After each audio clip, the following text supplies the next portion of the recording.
Okay. Hi, everyone. Thanks for joining. For the people in person, I have a couple housekeeping things.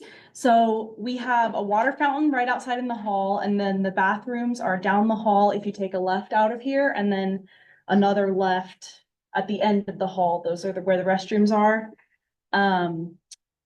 We are going to be looking at and handling some taxidermy and museum specimens today. And so I'm just going to briefly talk about how to handle them and how to be careful with them because they're very old and very fragile. We're really lucky at the University of Nevada, Reno. We have an incredible museum collection of not only birds, but also insects, plants, fish, and mammals. It's really rare for this small of a university to have this extensive of a collection. So we're really incredibly lucky to be able to work with it. So we have two different types of specimens here. We have museum skins, which are prepared to sit in a drawer for the rest of their non-lives. So they're on their backs, and it's basically just the bird is completely hollowed out except for a few bones, and maybe some cartilage in the skin. And then it's stuffed with cotton and sewn back up. So these are pretty delicate in terms of the head and the neck and the legs. So the way you want to hold them is pick them up by either side of the wing and then put them on your hand. And we're going to be passing them around on these trays to facilitate handing them off. The other type of specimen we have are mounts, taxidermy mounts, and these are prepared very differently, and they're intended to look like what the bird looked like when it was alive. So more of a natural posture, although some of these are leaning a little forward or back. And that's because shorebirds, a lot of them have long legs, and these legs are really fragile. So the mounts are actually much more fragile in a lot of ways than the skins. And so I think what we're gonna try is, Ned may walk around with these, holding these, but we don't really want people to touch these mounts other than from the base. Now the skins you can touch with your hands, just be very, very careful. The mounts, we just want to avoid people touching them because their necks are very fragile and their legs are fragile as well. So yeah, for those people on Zoom, I think the owl camera will be able to capture some of the specimens as we walk around with them. And Ned is going to facilitate walking around with them a little bit and maybe hold them up side by side and talk about differences. But before we get started too, I want everyone to feel welcome to move up so that you can see the screen better. Like all of these chairs here are open. I think being in the first two rows is going to be what you want. You don't have to be too close to people if you don't want to. Yeah. Could you please share your screen for the folks online? Yes. Okay.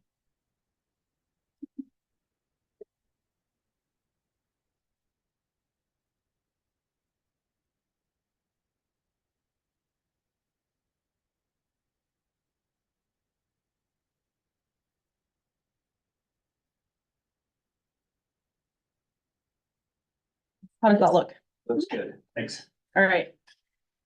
Can everyone on Zoom hear? Like, is the volume okay? And can everyone see the presentation? They can't really They might respond. not be able to let us know. Oh, okay. Yeah. Okay. I found an option in my chat where I've sent a message to everyone, but I Okay. asked if people could see and I have not got a response. Yeah. So I'm not really sure what's going on there. Okay. I can see your presentation.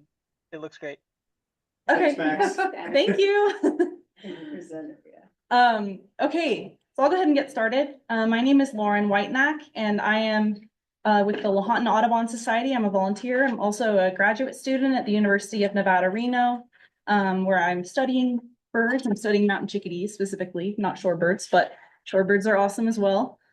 This presentation was actually made by Benjamin Sonnenberg, who was at the university in my lab working with chickadees as well, and has since moved and has started a postdoc elsewhere. But I just wanted to shout out Ben for creating this content and for giving these presentations in the past. And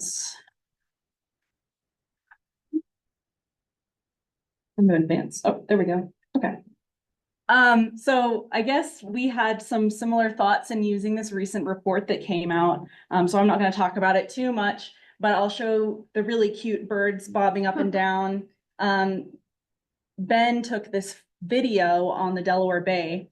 So it has a little bit of different species composition than what we're going to see here. But shorebirds are in decline, and shorebirds are unique in many ways. They have huge diversity in form, their bill shape, size, their leg length, their coloration. And they also tend to migrate really long distances and utilize pretty small areas of habitat on stopover and for breeding. And so these huge congregations of birds in these places means that they can be especially vulnerable to something bad happening to one of these locations. One of the birds that Max and Blake talked about in their presentation is the American avocet, which is declining and is sort of an indicator species for wetland health. And this is just a really cool illustration of eBird data, which is citizen science, community science collected data, showing their abundance across the yearly cycle. So now we're into the summer and you can see them going up into the central Canada. And then you can see them coming back down. I'm going to play it one more time and watch Nevada because we have some critical stopover and also breeding happening in Nevada. You can see those really dark pieces there. So shorebirds are really fun because they're like little puzzles. Then there's a few things that are really important to pay attention to when you're trying to identify a shorebird. The first is shape and structure. And the three things that are really important for shorebirds are going to be leg length, and bill shape. Next, we're going to really pay attention to behavior. So how are they foraging? Where are they hanging out? Where are they eating? Are they wading? Are they in the mud? All of these birds are adapted to eat specific things and to occupy specific niches in the environment. And so their form, how they look, their morphology follows their function, what they do in the ecosystem. Next, we're going to look at plumage. In shorebirds, a lot of people consider all of them to be little brown guys, right? So honestly, with a lot of shorebirds, plumage is not as important as structure and as behavior. So we're not going to be able to have really indicative coloration on each of these individual species to tell us what it is. We're going to be looking at a combination of things. Habitats, like I talked about with foraging, and then seasonality. So there are some shorebirds that are much more likely to come through in the fall compared to the spring. And so if you're doing one of those fall shorebird surveys, you'll maybe want to keep in mind, oh, I maybe have a few other extra species to look for. I added this in because just to sort of illustrate form follows function. So shorebirds are eating a number of different things on migration and on their breeding sites. On the top right, we have a bunch of illustrations of freshwater invertebrates. So this includes not only arthropods like spiders and insects and their larvae, but also crustaceans, mollusks, little snails, bivalves, crayfish, things like that. And each of these types of food hangs out in different habitats. Maybe some of them hang out slightly deeper in the sand or deeper in the mud, and some of them more on the surface. On the bottom left, there's an illustration of a beachfront, and some of these food items hang out farther away from the shoreline or closer to the shoreline, right? And so paying attention to where the birds are and how far they're probing into the mud and their bill shape is going to tell you something. So some of these birds that have really small bills are not going to be digging really deep into the sand to grab something like a sand flea, which is on the bottom right. That's going to be like a long-billed curlew. It's going to pull those out because those are burrowing a little bit deeper. Here is everything we're going to talk about today. And these are all of the silhouettes. And the reason that we show the silhouettes first is because you actually realize you can get a lot of information from these silhouettes. And it has no color, right? And they're not even moving. But some of these silhouettes are really, really distinct. The long-billed curlew down at the bottom, the birds with their bill recurved, meaning curving up, versus decurved, meaning curving down. the birds that sort of tend to squat more and the birds that are up on stilts. So just remember that even if you don't see a bird's coloration perfectly, the size and the shape is very important. I'm not going to go over all of these terms, but these are generally just the basic terms that are used for bird topography, so referring to different anatomy of the birds. And I'm going to be talking about these today. And so please raise your hand if you have any questions about one of these terms that I throw out there. Shorebirds have some key feather patterns that cause them to look the way that they do. So the first one is scaly. And in the scaly pattern, like this least sandpiper here, the inside of the feather is dark, and then there's like a white halo around the outside, and this makes it look like scaly. Eventually, over time, the white part on the outside of the feather will wear, because white in feathers is much more delicate and it wears from sun and from just feather wear. So it'll wear off and the bird will look less scaly. We also have notched patterns, and we have these like patterns that have extra halo effects in them. So basic identification, we're going to start with a general impression, size, and shape of the bird. Can anyone in the audience here give me what is their general impression of this bird on the right here without naming what it is? The bill is way too long. The bill is goofily long. Yes, Yeah. the bill is very long. Yeah. Many times the size of the head. Yeah. Mm-hmm. Bill also curves down. The bill curves down. Right. Sort of hunched a little bit, long legs. Okay. And then we're going to move into color pattern. Any impressions of the color pattern of this bird? Rusty chest. Mm-hmm. Some rust coloration on the breast and the belly. What about the feather patterns that I talked about before? Do you remember? So notched. Notched. So these have notched feathers rather than scaly. Yeah. Behavior obviously is difficult to judge behavior from a photo, but long-billed curlews, which is what this is, they tend to probe their bill extremely deep into the sand to get like what I was talking about before, those relatives of crayfish that live on the beach that are called sand fleas. Okay. So let's go ahead and start with the birds. So the plovers are in the family Charadriidae. And we have 5 species here in Nevada, and we actually have specimens for all of these that we are going to pass around. So the first one is the snowy plover, which is migratory and is also a breeding bird in Nevada. The snowy plover is uncommon and is declining across its range. They appear extremely light colored. They have a broken collar around their neck. So compared to these other plovers, you're going to be looking at the collar. These guys have a broken collar. They are small and plump. They have like relatively short legs, a relatively short bill, and they tend to dash around. And we have a really cute little photo of a baby right there on the right. So Ned's going to walk around with some of the different plovers, but the snowy plover is one of the really important species that we're going to be looking for on these shorebird surveys because they are in decline and there are so few of them here. Do they breed on the coast as well? Yes. So yes, there are larger breeding populations on the coast. I don't know if you've ever been to some of the like California beaches where you see there's areas It's roped all off. blocked off for them, yeah. Yeah, so those are in an effort to keep people from disturbing the nests and disturbing the breeding birds because they found that like 20% of failed nests are due to human interference. And so they wanted to sort of try to mitigate that. Next, we have the semi-palmated plover, which is not a breeding bird in Nevada, but is a migrant, so will come through.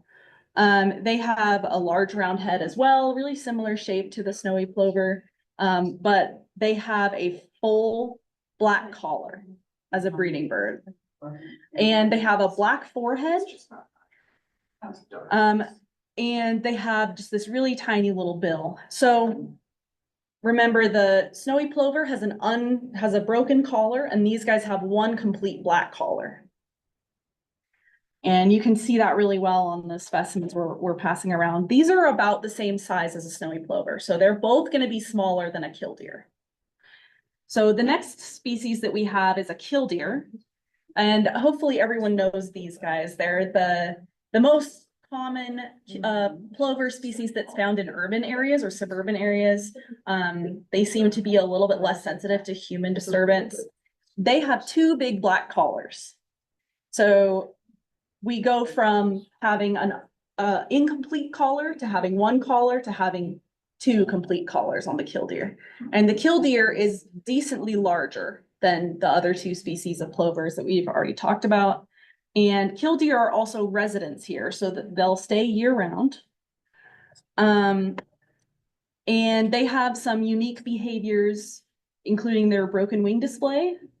So when they're nesting, they'll distract predators away from their nests by pretending that they're injured. And they'll drag their wing and they'll flash their rump. And then if you follow the bird to try to help it, it'll all of a sudden it'll fly away because it's not actually injured. So they've evolved that interesting behavior to distract predators away from their nests. Yeah, like I said, they tend to be around urban areas more than other shorebirds. So you can see these at local parks, dry, arid, rocky land near wetlands.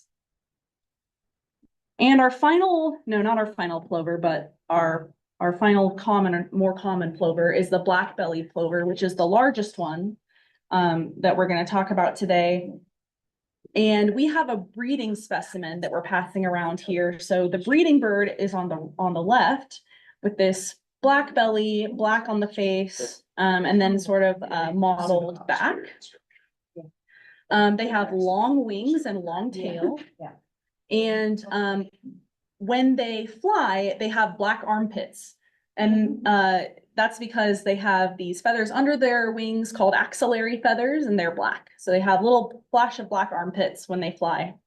And the black armpits stay in the winter as well.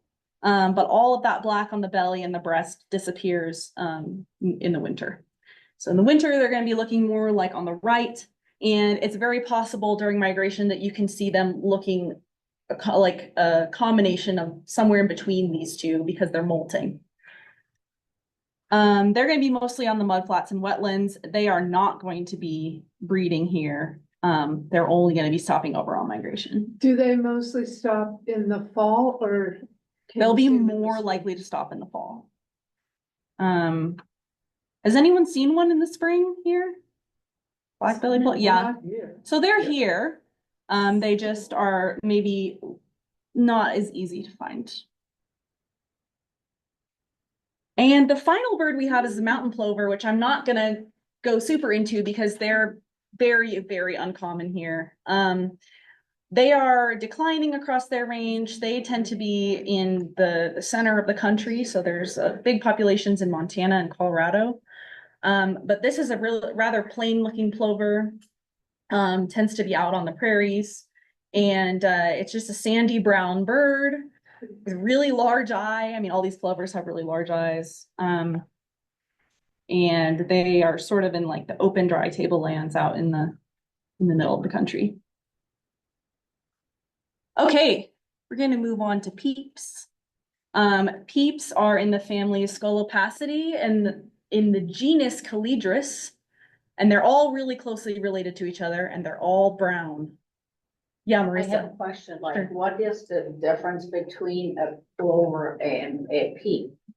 So, You know, like, what are the characteristics that would put them into one group and not in the other? sure. So they're in two separate families, so they're not closely related to each other. Well, they're both shorebirds, but the plovers have shorter bills, much shorter bills. Okay.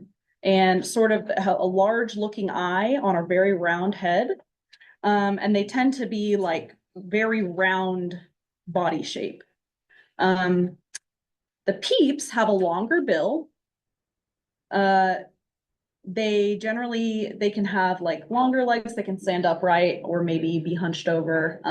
But their like shape of the bird is very different. So the bill shape, the head shape, and the body shape are all they're not as like round and plump as the plovers are. Well, what's the family of plovers again? Charadriidae. So, and then Charadrius is the common genus. Okay, so the important thing to remember with sandpipers or peeps that we're going to talk about is that there's really common ones and then there's really uncommon ones. And so I'm going to focus more on the really common ones because these are the ones that you're going to be seeing for the most part. Least sandpiper is the most common, most abundant species of peep that you're going to see out on your surveys. So least sandpipers are the smallest sandpiper in Nevada. They have a short tail and wings, and the tail and the wings are about the same length when they are folded. They have a small black bill that's pretty narrow, and it narrows down to a very fine tip at the end. It has a tiny slight droop to it, the bill, but not a lot of droop. And that's going to be important when we compare it to the next species. They have yellow legs. Yellow legs is also an important characteristic, but sometimes when they're walking in the mud, their legs get mud on them. And so their legs are not appearing yellow. So Yeah, it's really hard. it's one of those things where if you see yellow legs, that's a good indicator. If you see brown or black legs, that's not an indicator of anything, if that makes sense. Yeah. They have a scaly back pattern, and they'll just walk very slowly and picking up little things on the surface of the mud to eat. So least sandpiper, smallest, yellow legs, a bill that comes to a very narrow point and is not super droopy, although you can tell that it droops a little bit. So the next species is the second most common, well, maybe not the second most common, but the most similar to the least sandpiper in terms of size is the western sandpiper. And remember we talked about the bill drooping? So these guys have a much droopier bill. Their bill is longer and it droops down more. Their bill also comes to more of a blunt point than the least. So remember the least sandpiper had a really thin tip to the bill. These guys have a more blunt tip. They also have black legs. And when they are next to a least sandpiper, they are noticeably slightly larger. They also tend to have more rusty coloration in their plumage. So this sort of rusty coloration on the head and back, and that becomes more prominent in the breeding season. I also think that their chest tends to look lighter colored than a least. They tend to have like less heavy streaking on the chest and appear a little bit more white. So they're going to stand a little taller than a least, longer bill, droopier bill, but not like double the size of a least or anything, not like towering over them. They're just going to be noticeably a bit larger. If you go out to like the San Pablo Bay area or somewhere along the California coast, like near the bay, you will see thousands and thousands of these western sandpipers. They form enormous flocks on the coast, but they'll only migrate in smaller numbers around here, and usually in mixed flocks with the least sandpipers. Yeah, you can see them at DeMonte Ranch. Not yet. I don't know if they're there yet, but yeah, sometimes. Yeah. So here's them next to each other. It's not always going to look this nice because in this case, the one on the left is not in the mud. You can very clearly see the yellow legs. But notice the bill length and the bill droopiness, and maybe some shape characteristics. So if you see them right next to each other, it's really nice because they do look different from each other. You just have to give them a really careful look. And see, the Western sandpiper has more of those rusty coloration on the shoulder. So now we're going to add a bunch of other things in. Don't worry too much about all of these other guys, okay? Remember least and Western. And then when we talk about Dunlin, but least and Western are your two main ones that you're going to find out there. So I'm just going to really briefly touch on some other things that you could find. And we don't have a specimen for this, but this is called a semi-palmated sandpiper. And the reason it's called semi-palmated is because it has small amount of webbing between the toes compared to a Western sandpiper, which has more webbing between the toes. Now, a least doesn't have any webbing. So Western and semi-palmated are the only peeps that we're going to talk about that have that webbing between the toes. That's why it's called that. Obviously, this is not a field mark. Like, you cannot see the webbing in the field. So in the field, what you're really looking for is a bird that is smaller than a Western, but maybe a little bit larger than a least. And the bill shape and length are going to be really important in this species. So a short, blunt black bill, a scaly back, and here's them next to each other. So we have the least and Western on the bottom, and then we have the semi-palmated sandpiper on the top. Much shorter bill, blunt bill, thicker looking bill than a least. Pretty plain, not seeing any rusty tones on it. But they can show a lot of variation.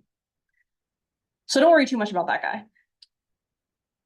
Another guy that you should not worry too much about, but is maybe more likely than a semi-palmated, is a Baird's sandpiper, which we do have a specimen of.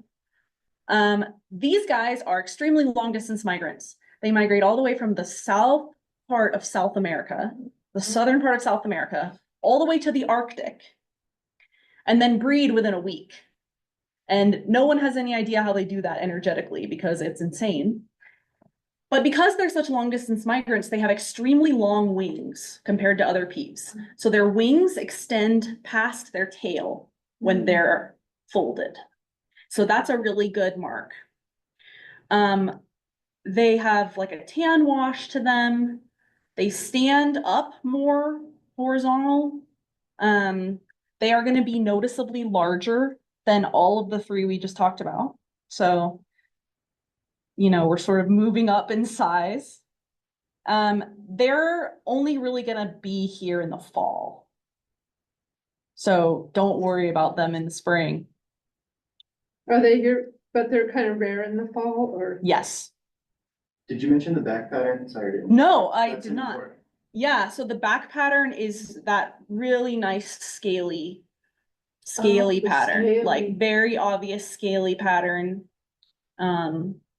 uniform across the back. So Birds of the World doesn't show them at all in Nevada. Yeah, this is Ever. Baird's. Yes, so I believe that even if you find one in the fall, it's still going to be flagged as rare in eBird because they're not common enough here. And so if you pulled up a range map on eBird, you would see them in Nevada. Oh, okay. But Birds of the World, the way that they make the maps, they're not taking every single little stopover site necessarily into the map. Yeah. What's a lure?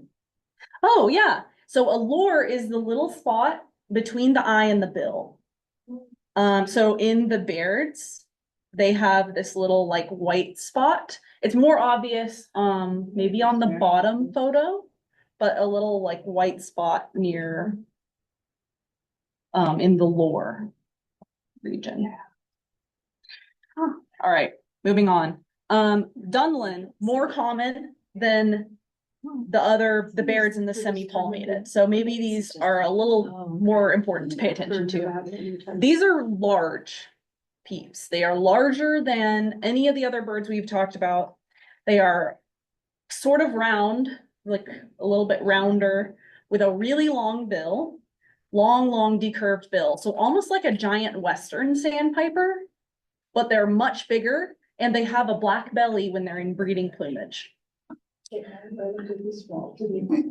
And so we've got a specimen of them in the wintering plumage, but we've also got a specimen of a bird transitioning into breeding plumage. So it has a little bit of that black on the belly, but it's not maybe entirely in their breeding plumage yet.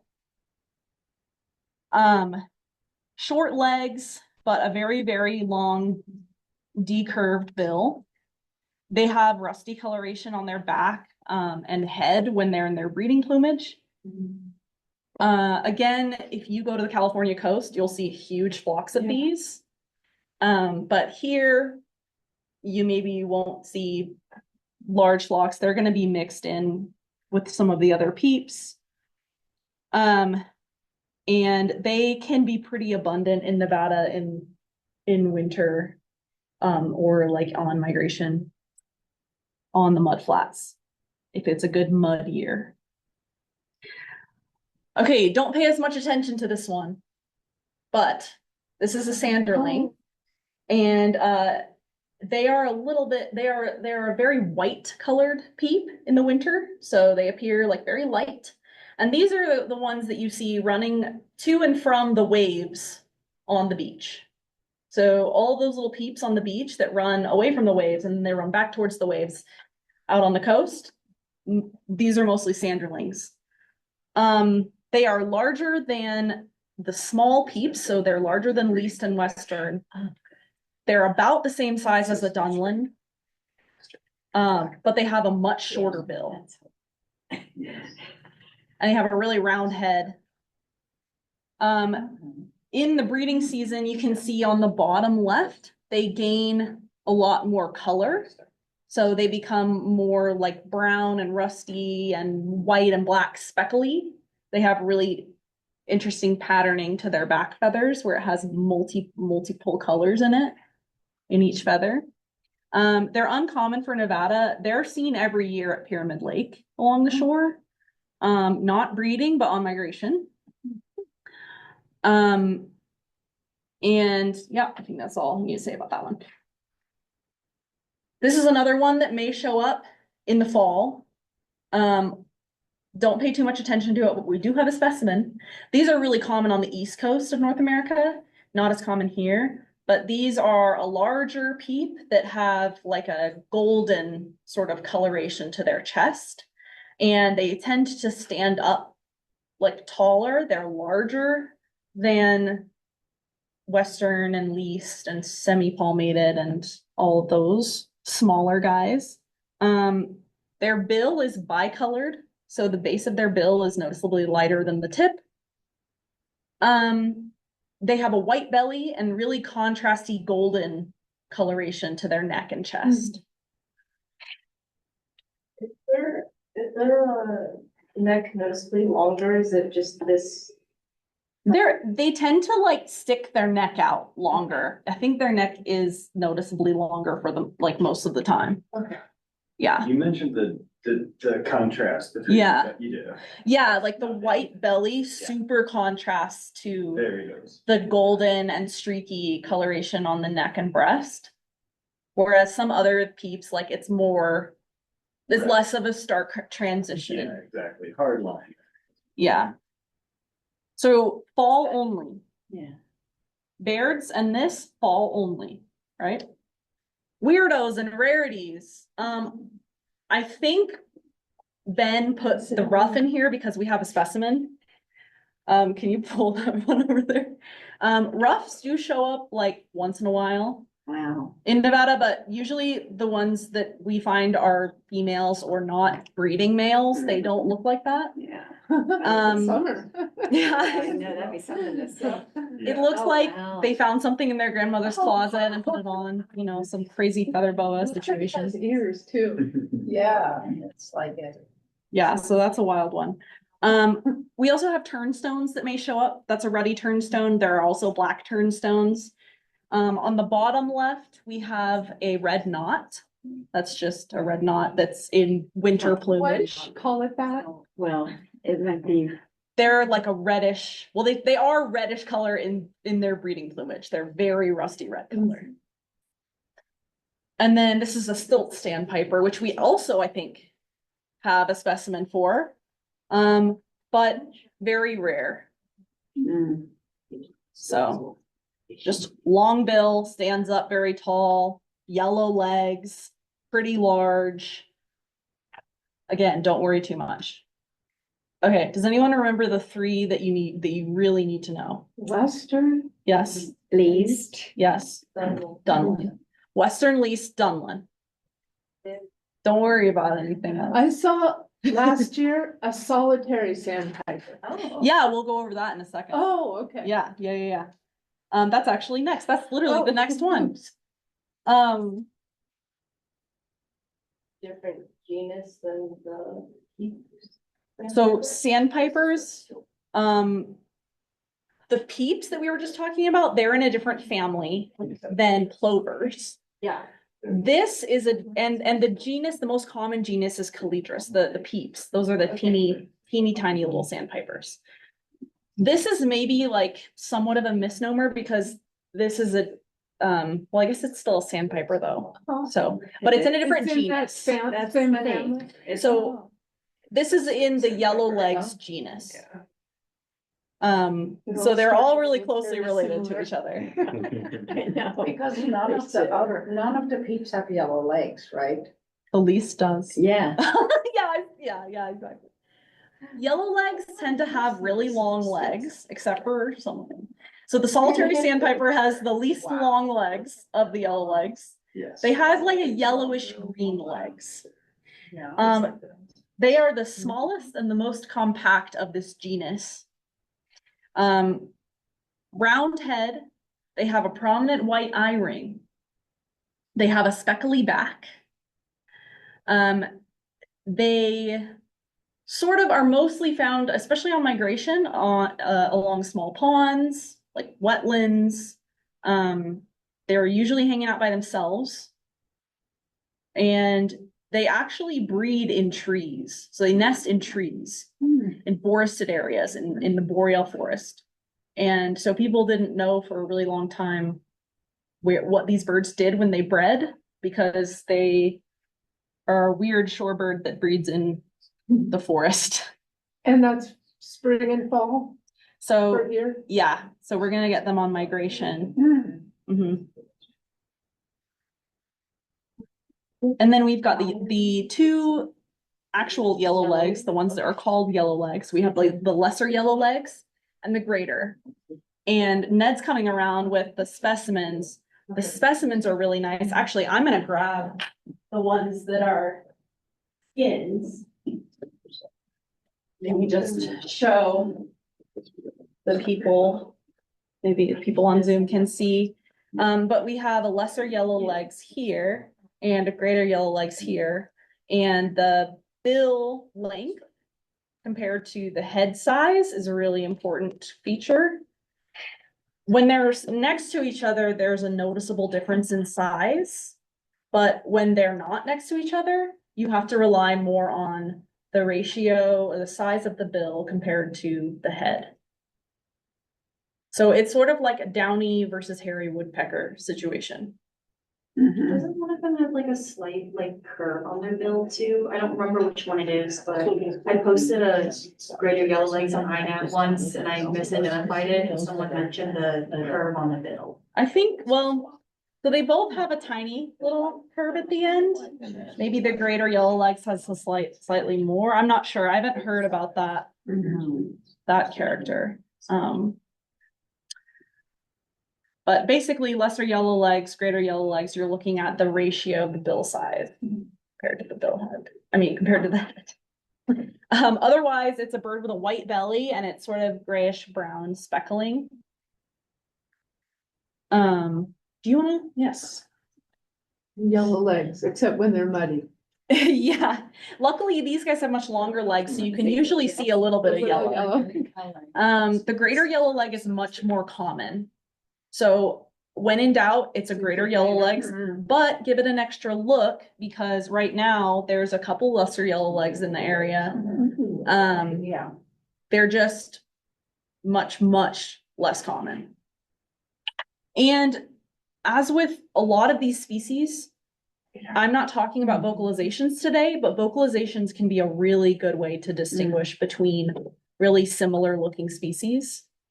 And the same goes for these two. They're gonna be vocal during the surveying season. Yeah, they'll definitely be vocal. Yellowlegs tend to be pretty vocal, so like when they take off and fly, they'll tend to call. Yeah. So willet is the last Tringa species, so the last one in this genus, in the yellowlegs genus. But they don't have yellow legs, they have gray legs. The willet is much larger and just has like a thicker appearance, so thicker bill, just a bigger, bulkier bird, and it has black, white, black in the wings. So when they fly, they're really obvious because all these other yellowleg species have like uniform wings compared to their backs. These guys have really prominent black and white in their wings. They also have a really distinct call. Their name is named after their call. And they breed here? They will breed inland. I think most of them, so Ned, most of them will breed on the coast. Is that right? Willets? Yeah, There's interior breeding. but too. there's interior Yeah, breeding. we've got breeders in. Where is that in Nevada? We've got northern Nevada, like some of Okay. the grassland areas, like where curlews will nest. Okay, And some of those same areas, yeah. Yeah. Northern Nevada, grassy areas. yeah. Yeah, Is the black tips on the wing, is that only them, like the yellow legs and the gray leg, or the other yellow legs don't have that? yes, that's only them. The other yellowlegs do not have that. So now we're gonna talk about phalarope. We only have two that we need to worry about here. And this one that's pictured is actually a red phalarope. This is not one we need to worry about. This one, don't worry about it. The two that we are gonna get here are red-necked phalarope and Wilson's phalarope. So red-necked phalarope are the smallest phalarope. They have a really, really tiny needle thin bill. They tend to sit up more horizontal than the Wilson's phalarope that we're going to talk about next. They have really bright colors in their breeding season and much duller coloration in the non-breeding season. And in phalarope, the females are the more brightly colored ones.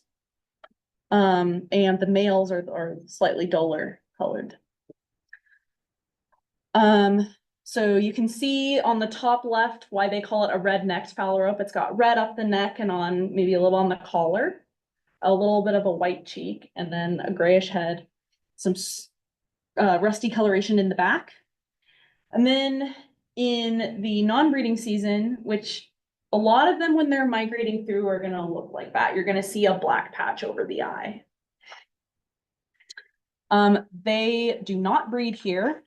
So they're only going to be coming through on migration, and there's going to be many more of them in the fall than there are in the spring.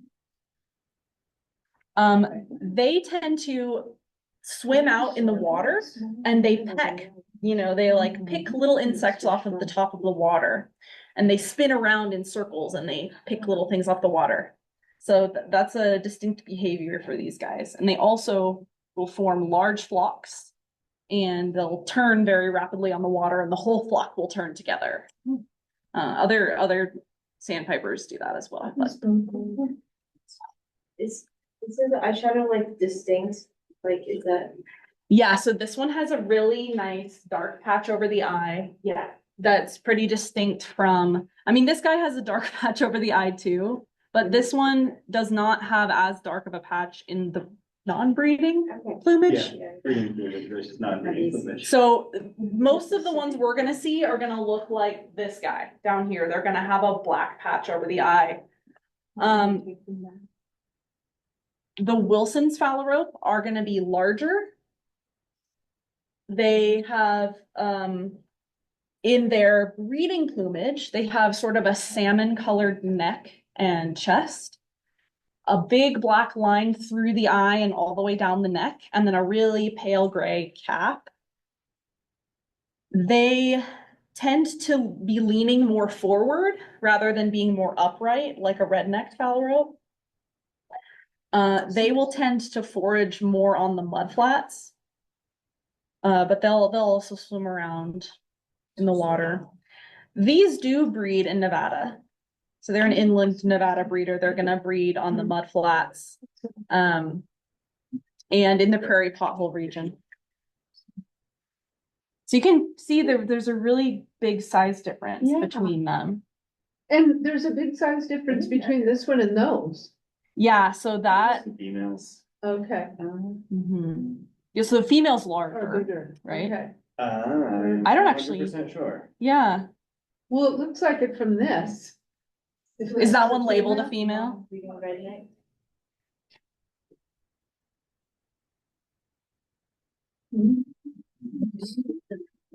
Blue eyes here. That's a male. Smaller one. Well, it has a red, well. Yeah, the females are decently larger than the males Okay. in Phalarope. This says females weigh 68 to 79 grams, males weigh around 52 grams on average. So pretty decent size difference. Oh. Females are much larger. 1954. This thing is old. Most of these specimens are from the 50s. Oh, wow. Yeah. Wow, I And didn't notice 60s. that before. Yeah. Okay. Dowitchers. Here's the Wilsons. You can see that posture a little bit. Oh, Yeah, the leaning forward. Mhm. All right. Dowitchers. We're still in Scolopacidae. Now we're in a different genus, Limnodromus. The dowitchers, there's only 3 species worldwide. So we have 2 of them.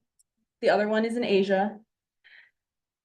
On the surveys, I believe that they are just going to have you mark dowitcher. They are not going to have you distinguish necessarily between short-billed and long-billed. However, the vast majority of the birds you see here are long-billed. So these are medium-sized birds. They're brownish. They have long bills. And in the breeding season, they have a really rusty colored belly. And in the non-breeding, they lose that rusty coloration and they're more just brownish. They have yellowy legs and they have this really distinct feeding, foraging behavior. And it's called the sewing machine. So they take their bill and they repeatedly probe into the mud over and over and over. And they just do that pretty much continuously. And they're looking for little worms and things that are just under the mud. So if you want to study up on the difference between long-billed and short-billed dowitchers, you really want to pay attention to the vocalizations. The vocalizations are pretty different and are diagnostic. So just looking at the birds in the field, the long-billed dowitcher and the short-billed dowitcher's bills are not different enough in length for you to be able to tell the difference. What are those?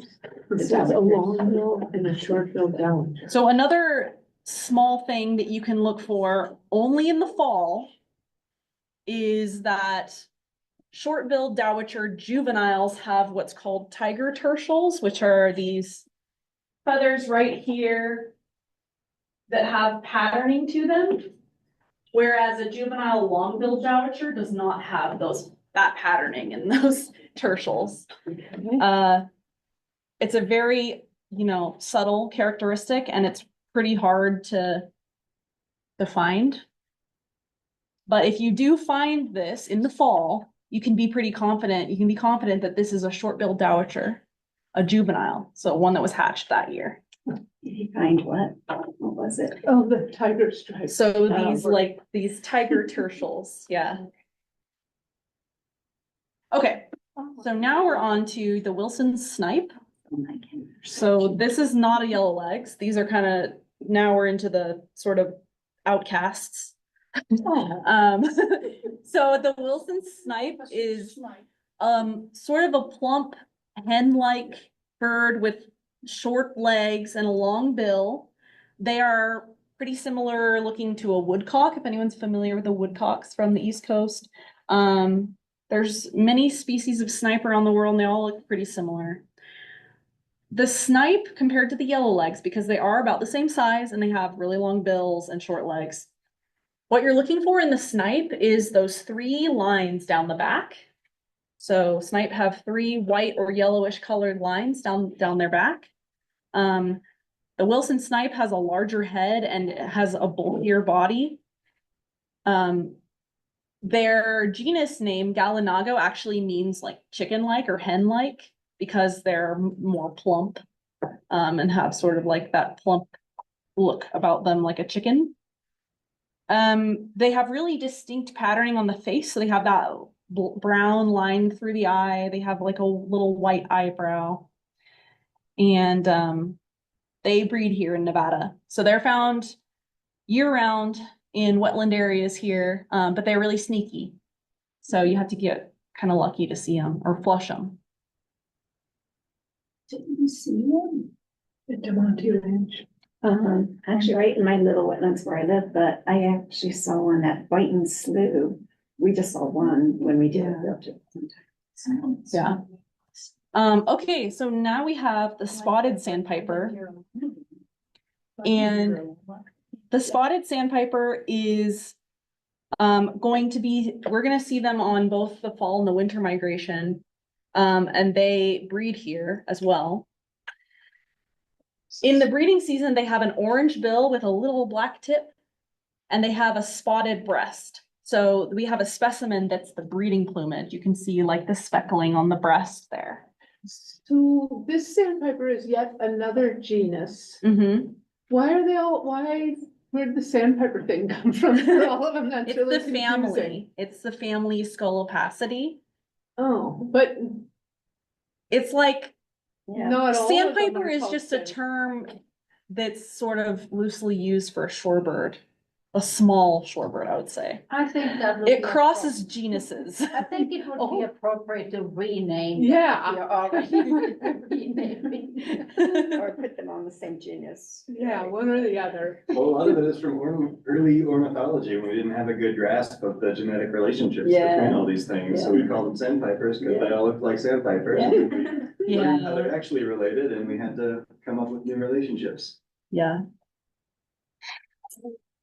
So, the spotted sandpiper in the winter looks pretty different. That's on the bottom right. They have a plain breast. Their bill changes color, so their bill is more brownish. And their back patterning is more horizontal barring rather than, I don't know, it's like a little bit different looking. What's a supercilium? Supercilium is the eyebrow. So it's that white line above the eye. Yeah. They tend to be along rivers as well as along wetlands. They'll breed along the rivers. They're very active, bouncing around when they're foraging. Okay, now we're on to the Recurverostridae family, which includes the stilts and avocets. Recurverostridae comes from the recurved bill, meaning bill curves up. So the black-necked stilt has a bill that's slightly upturned, not as much as an avocet, but these guys have a little white patch above the eye. They're dark above and white below, and they have long pink legs. And so you can actually see on these specimens, the legs are a little bit off. They're not quite the right color, and that's because when the bird dies, you have to paint the legs to achieve the color that it looked like when it was alive, and the paint was just a little bit not quite the right color.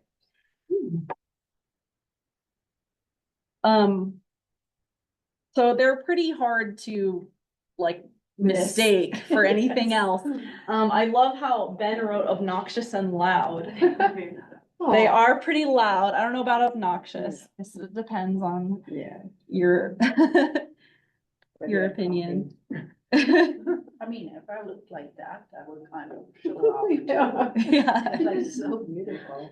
These spend their time wading, so they have really, really long legs, and they'll usually be partially submerged in water. And they're picking little things off of the surface of the water. They're picking little insects or crustaceans or whatever off of the top of the water or off of the surface of the mud for the most part. So next we have the American avocet, and we've got both a museum skin and also a mount. And I think we actually have two mounts. We have a mount that shows them in their wintering plumage as well as in their breeding plumage. Their breeding plumage features this sort of rusty salmon colored head and neck. And in the winter, it becomes all white. So they sort of lose that rusty coloration. They have blue legs, so bluish gray. They have a really noticeably upturned bill. And they use that bill to do, and they have a very distinct foraging behavior that they use, and it's called scything, where they sort of scrape their bill across the surface of the mud back and forth. So watch for that behavior. There's actually fossils that show an ancient avocet doing this scything behavior with the bill. So those little curved marks are the bill hitting the mud. And this was preserved in the fossil record. Okay, we have only got 3 more. It's been a journey. So now we're at marbled godwit. These are not in recurve. These, Even though their bill is recurved. godwits. Yeah, no, it's a good question. Godwits in genus Limosa. Yeah, they're Scolopacidae, so they're a large sandpiper. They're in the sandpiper family. Yeah. A lot of these birds are like sort of distantly related, but have sort of converged on their morphology because they eat similar things. So like an ibis, for example, is more closely related to a pelican than it is to a curlew, but they have similar beak morphology because they're doing similar probing in the mud. These guys have a little bit of a recurved bill though as well, so their foraging may be sort of similarly to those stilts or maybe a willet. So bicolored bill, rusty chest. They're pretty big. So yeah, that guy right there, I think you already walked around with him. All right. Wimbrel, we don't have a specimen. These are gonna be less common, much less common than a long-billed curlew, but this is a type of curlew. So now we've got 2 curlews. We've got Wimbrel, which has sort of a sad little like hook bill. The bill is pretty long and it's most of the curve is at the very end. They don't have very much rusty coloration on them. They tend to be more brown. These are really common on the California coast. Let's see. Yeah, in the fall is tough when their bills are growing because juvenile long-bill curlews have shorter bills in the fall. But the coloration that you mentioned, that like grayish, brownish, cold on the Wimbrel, and then warm, buffy brown, cinnamon on the curlew is some of the best. Yeah. I wish we had a specimen because that would be cool to show, but Would you also describe this one's bill as two-tone, or is that just? you can see a little bit of like at the base of the lower mandible, you can sort of see lighter colored, but I don't know how obvious it always would be in the field. Like this is obvious, this distinct bicolored bill of the godwit versus the Wimbrel is going to be more, the shape of the bill is going to be more distinct in this bird. Finally, we've got the long-billed curlew. So like Diane said at the beginning, when we first saw a picture of these guys, the bill is just insanely long. It's longer than you think it is. Like you're picturing it in your head and then you see one and it's even longer than you think it is. It's thinner than a Wimbrel. The tip of the bill is thinner. The this is the largest of our shorebirds in Nevada. So like I just said, an ibis has really similar morphology to a shorebird, but it's actually not a shorebird. It's a pelican, or it's not a pelican, but it's in that order. And it hangs out on the shore and it looks like a shorebird, but it's not. But a it's shorebird. not, yeah, exactly. So warm colors, warm tones. So warm colors to the breast, warm coloration to the back, some like rusty colors. They will spend their winter on the coast, but then they will breed on some of the like upland grasslands, prairies, pastures of inland Nevada. So they will breed in the Great Basin and up into Idaho. Yeah, both them and willows use like ag fields, like edge of crop fields and stuff. To nest? Yeah, for breeding. Yeah, they nest on the ground, very vulnerable, just out in the grass. Yeah, and that's all. Can I ask about one that looks like it could appear here, but I've never heard of it? Yes. Does the American golden plover ever show up here? Yes, but very, very Rarely. rarely. Very rare. How do you know off the top of your head how many records? Like single digit records in the state. So in the state, there's only been less than 10 records ever submitted. But in California, there's like just over the Sierra? Yeah, they Okay, just don't want to cross the mountains. And that's the same thing for so many species that are okay. not found here, but are in California. They're pretty rare in California too. American golden. Where are they for the most part? They're more eastern. Eastern, Yeah. yeah. Oh, They migrate mostly through the eastern US. Pacific golden plover is uncommon on the California coast. Yeah, yeah. Yeah, the are we American gonna have a gold- quiz? Oh, sorry, what was that, Max? I was just gonna say the American golden plover, they're kind of in the central part of the United States, so they have a similar migration pattern to pectoral sandpipers, Baird sandpipers, you do get juveniles that will stray kind of out of that pattern. But it's really interesting to hear your presentation and some of the even Nevada's right next to us here in Utah, and you guys have some very different birds. Like we don't get that many Dunlin. We get lots of black-bellied plovers. We do get every year in small numbers. We get American golden plovers. Oh, We get quite a few Bairds in pectoral every fall too. So it's been really interesting just to kind of see, even pretty close together in the region, that our kind of common shorebirds are a little bit different. yeah. Yeah, I would love to bird like the Great Salt Lake area. I've never been there.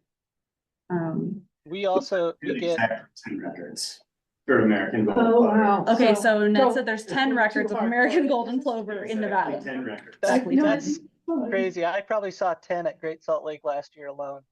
And we also get hundreds of sanderling. I think Great Salt Lake is kind of an anomaly, but we get tons of sanderling. We get red knot every year, red knot, ruddy turnstone.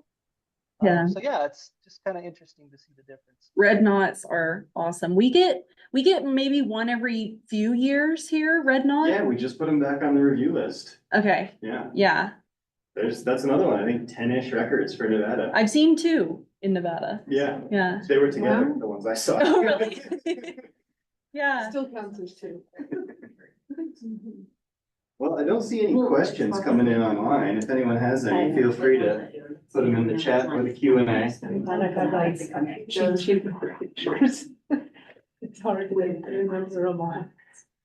Any questions from the folks in the room here?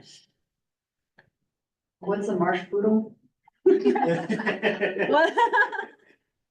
That is our nickname for blackneck stilts, because they are constantly yipping in the marsh. And if you do breeding bird surveys in particular, they swoop down over your head and they constantly are making noise. So yeah, that's one of our nicknames for the blackneck stilt. That's awesome. They're also kind of show-offs, which poodles are as well. So I feel like it works on multiple levels.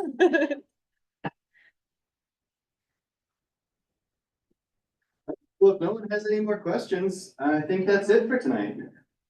Anything about the field trip? Oh, yes. Yeah, we can chat about that with the folks in person here. We'll let Yeah. The people we'll online. close out the webinar. Okay. Thanks everyone for tuning in this evening. This was at, Have a great night. Thanks, everyone.